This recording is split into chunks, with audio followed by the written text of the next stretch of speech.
I am so proud of each and every one of you. We are here today because every single one of you stood tall and said, yes, we can. Yes, we can learn. Yes, we can succeed. You decided you would not be defined by where you come from, but by where you want to go, by what you want to achieve, by the dreams you hope to fulfill.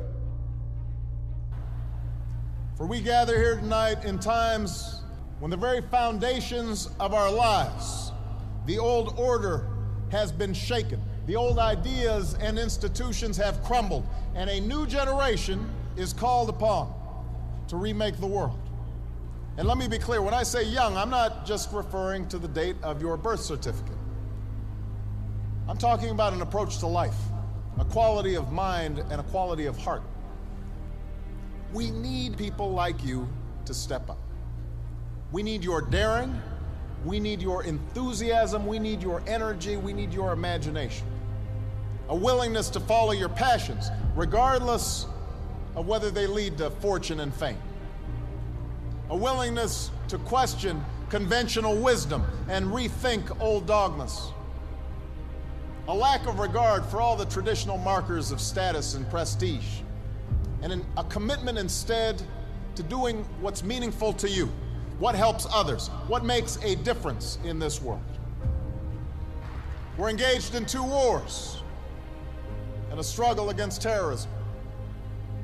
The threats of climate change, nuclear proliferation, and pandemic defy national boundaries and easy solutions. For many of you, these challenges are also felt in more personal terms. Perhaps you're still looking for a job. You're struggling to figure out what career path makes sense.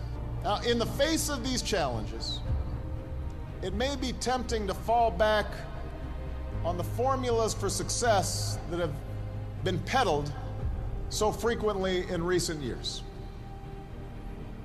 It goes something like this.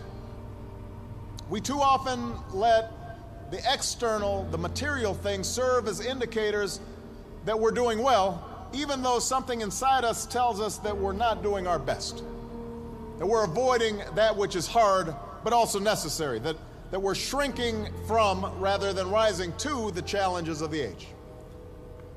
And the thing is, in this new hyper-competitive age, none of us can afford to be complacent.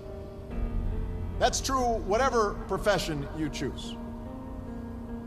Professors might earn the distinction of tenure, but that doesn't guarantee that they'll keep putting in the long hours and late nights and have the passion and the drive to be great educators. The same principle is true in your personal life. Being a parent is not just a matter of paying the bills, doing the bare minimum. It's not just bringing a child into the world that matters, but the acts of love and sacrifice it takes to raise and educate that child and give them opportunity. I'm standing here as president because of the education that I received.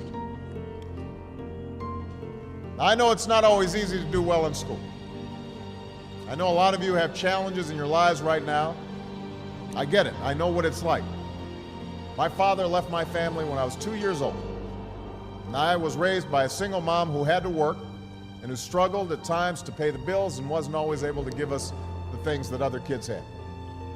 There were times when I missed having a father in my life.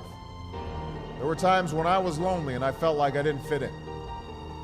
So I wasn't always as focused as I should have been on school, and I did some things that I'm not proud of, and I got in more trouble than I should have.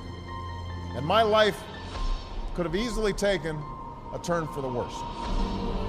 But my mother, my grandparents, they pushed me to excel. But I was lucky. I got a lot of second chances, and I had the opportunity to go to college and law school and follow my dreams. You can't let the past get you down. You have to let it motivate you. Everybody here has got a unique story like that to tell. Each of you knows what it took for you to get here. But in reaching this milestone, there's a common lesson shared by every graduate in this